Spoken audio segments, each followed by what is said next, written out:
Hello, everyone, and greetings from San Francisco. My name is Don Lattin, and I'm the author of the first in a series of books to be published by Beckley Med and Ediciones Llave.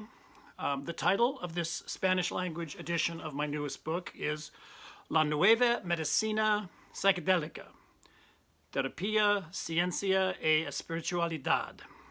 Unfortunately, I am not able to be with you at this event in Ibiza, but I was able to enjoy a week in Barcelona earlier this month, where I got to spend some quality time with many of you on the Beckley Med team.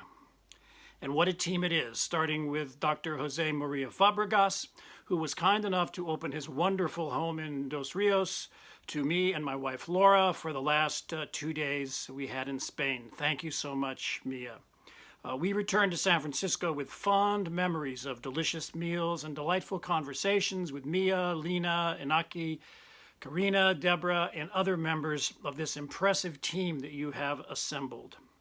We had such a good time that my wife and I were almost hoping that one of us would test positive for COVID, which meant we would have had to spend 10 more days in Spain, even if it had to be spent in quarantine. That's how much we love Catalonia. Special thanks to my new friend and publisher, David Barba.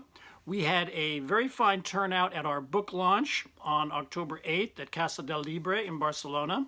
And if you'd like to hear a more detailed discussion of the new book, YouTube videos of that event have been posted in both Spanish and English. You know, this is a very exciting time in the worldwide revival of psychedelic-assisted therapy, which includes a renewed interest in the spiritual benefits of sacred plant medicines, including ayahuasca and psilocybin mushrooms. The new Beckley Med team, which includes Spanish and South American therapists, alternative medicine entrepreneurs, journalists, and a freewheeling band of gypsy psychonauts, seems to me to be in the right place at the right time. Today, we are emerging from the psychedelic dark ages. Governments, universities, medical centers, and the general public are changing their minds about the therapeutic value of psychedelics. And that's why we titled the English edition of this book, Changing Our Minds, Psychedelic Sacraments and the New Psychotherapy. My book is an overview of the history of psychedelic therapy, looking at what's happening now and into the future, giving context to all this with dozens of new interviews I conducted with scientific researchers, patients, and spiritual practitioners in the United States, Europe, and South America. Now, my approach is one of a journalist, but I do not pretend to be objective here. My research was also as a participant observer in this worldwide psychedelic revival. So I write about some of my own experiences with a variety of psychedelic drugs, all taken in therapeutic and shamanic settings.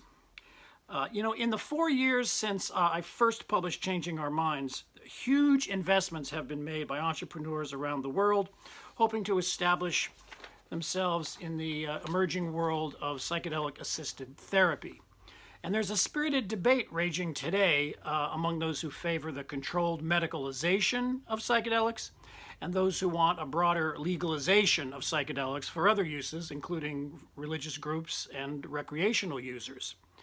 Now, my position on this controversy between the scientists and the spiritualists and the recreationalists is clear. I say yes to all of the above. You know, there's nothing like a high-dose trip on magic mushrooms, ketamine, or 5-MeO-DMT to get one wondering about this thing we call consciousness. I mean, what is it? Where is it? And why is it so hard to retain, explain, and learn from the insights these drugs reveal once we return to our old patterns of thinking? This is, I think, what they're after at Beckley Med, is a greater understanding of this.